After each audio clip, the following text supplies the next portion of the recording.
केरल की राजनीति में आज वो हुआ जिसने पूरे देश का ध्यान अपनी तरफ खींच लिया। कांग्रेस ने आखिरकार अपने सबसे बड़े चेहरे का ऐलान कर दिया है और अब वीडी सतीशन बनने जा रहे हैं केरल की नई राजनीति का सबसे ताकतवर नाम। कई दिनों से चल रही अंदरूनी खींचतान, दिल्ली के बंद कमरे की बैठकों और बड़े नेताओं की लॉबिंग के बाद कांग्रेस हाईकमान ने सतीशन के नाम पर मुहर लगा दी है। और जैसे ही यह फैसला सामने आया, केरल से लेकर दिल्ली तक राजनीतिक गलियारों में हलचल तेज हो गई, क्योंकि इस रेस में सिर्फ वीडी सतीशन ही नहीं थे, बल्कि एआईसीसी महासचिव केसी वेणुगोपाल और कांग्रेस के वरिष्ठ नेता रमेश चेन्निथला जैसे दिग्गज भी शामिल थे। लेकिन आखिर ऐसा क्या हुआ कि कांग्रेस ने बाकी सभी नामों को पीछे छोड़ते हुए सतीशन पर भरोसा जताया? यही कहानी आज पूरे देश में चर्चा का विषय बनी हुई है। बताया जा रहा है कि पिछले शनिवार दिल्ली में कांग्रेस अध्यक्ष मल्लिकार्जुन खड़गे और राहुल गांधी के साथ हुई अहम बैठकों में तीनों दावेदारों ने अपनी अपनी दावेदारी मजबूती से रखी थी। बैठक कई घंटों तक चली और हाईकमान ने हर पहलू पर चर्चा की, लेकिन आखिर में फैसला उस नेता के पक्ष में गया जिसने पिछले 25 सालों में जमीन पर लगातार अपनी पकड़ को मजबूत रखा। वही नेता हैं वीडी सतीशन, जिनकी पहचान सिर्फ एक राजनेता के तौर पर नहीं बल्कि एक मजबूत वक्ता, रणनीतिकार और साफ छवि वाले नेता के रूप में भी होती है। चलिए बताते हैं कि आखिर वीडी सतीशन है कौन। साल 1964 में कोच्चि के पास नेट्टूर में जन्मे वीडी सतीशन पेशे से वकील हैं। उन्होंने कानून की पढ़ाई पूरी करने के बाद हाई कोर्ट में वकालत भी की, लेकिन राजनीति का जुनून उन्हें अदालत से विधानसभा तक ले गया। उनका राजनीतिक सफर छात्र राजनीति से शुरू हुआ। उन्होंने केरल स्टूडेंट यूनियन यानी केएसयू के जरिए राजनीति में कदम रखा और बाद में यूथ कांग्रेस में सक्रिय हो गए। धीरे धीरे उन्होंने संगठन में अपनी पकड़ को मजबूत किया और कांग्रेस के भरोसेमंद चेहरों में शामिल हो गए। वीडी सतीशन को पूर्व मुख्यमंत्री के करुणाकरन का सबसे करीबी माना जाता रहा।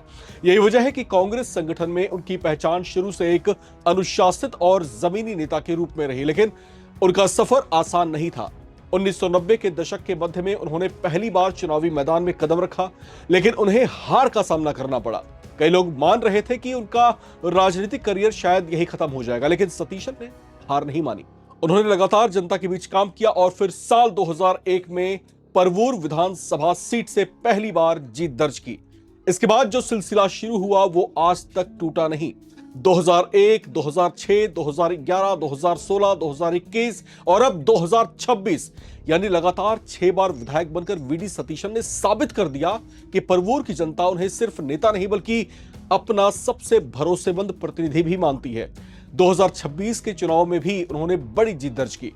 उन्हें कुल 78,658 वोट मिले और उन्होंने सीपीआई के उम्मीदवार एटी टाइसन मास्टर को 20,600 वोटों के भारी अंतर से हराया। यही जीत अब उन्हें मुख्यमंत्री की कुर्सी तक भी ले आई। सतीशन की छवि कांग्रेस में एक ऐसे नेता की रही है जो खुलकर अपनी बात रखते हैं। विधानसभा में उनके भाषण कई बार सुर्खियां बटोर चुके हैं। विपक्ष पर आक्रामक हमले हो या फिर सरकार को घेरने की रणनीति, सतीशन हमेशा फ्रंट फुट पर भी दिखाई दिए हैं। यही वजह है कि कांग्रेस कार्यकर्ताओं के बीच उनकी लोकप्रियता लगातार बढ़ती गई। माना जा रहा है कि कांग्रेस ने केरल में पार्टी को मजबूत करने और युवा नेतृत्व को आगे बढ़ाने के लिए ही सतीशन के नाम पर भरोसा जताया है। अब बात करते हैं उनकी संपत्ति की, क्योंकि मुख्यमंत्री बनने के बाद यह सवाल भी लोगों के बीच तेजी से चर्चाओं में है।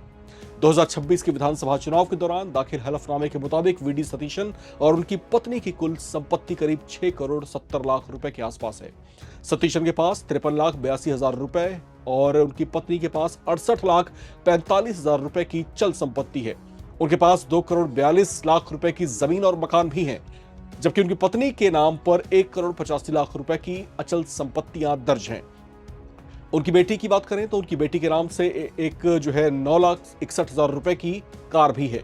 वित्तीय मोर्चे पर सतीशन पर करीब 24 लाख रुपए और उनकी पत्नी पर 17,45,000 रुपए का कर्ज भी है।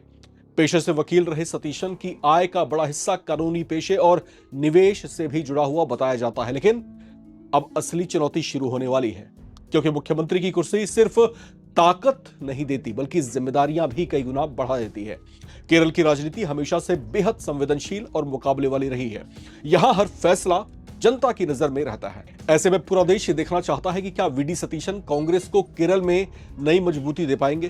क्या वो जनता की उम्मीदों पर खरे उतरेंगे या फिर उनके सामने चुनौतियां इतनी बड़ी होंगी कि राजनीति का यह नया अध्याय और ज्यादा मुश्किल बन जाएगा। फिलहाल एक बात साफ है कि कांग्रेस ने केरल में अब नया चेहरा और नई रणनीति दोनों तय कर दी है और आने वाले दिनों में वीडी सतीशन का हर कदम सिर्फ केरल ही नहीं बल्कि राष्ट्रीय राजनीति में भी बड़ा असर डाल सकता है। अब देखना होगा कि क्या यह फैसला कांग्रेस के लिए मास्टर स्ट्रोक साबित होगा या फिर सियासत में कोई नया ट्विस्ट आने वाला है। इसे लेकर आपकी क्या राय है, कमेंट करके जरूर बताएं। चैनल को सब्सक्राइब करें ताकि आप ना रहे किसी खबर से बेखबर। देखते रहें नवभारत टाइम्स।